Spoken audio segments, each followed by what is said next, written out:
Hello, and welcome to Now You Can Cook. Today, we're going to make easy Mexican salsa in 20 minutes or less. Let's get started. The tools that you will need are one knife, one cutting board, a food processor or a blender.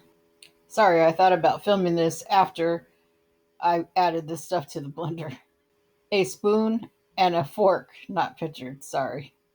The ingredients that you will need are two small cans of diced tomatoes, four or five boiled jalapenos, stems removed, one half onion cut into six parts, a handful of washed cilantro, a few shakes of garlic powder, a few shakes of onion powder, and salt to taste.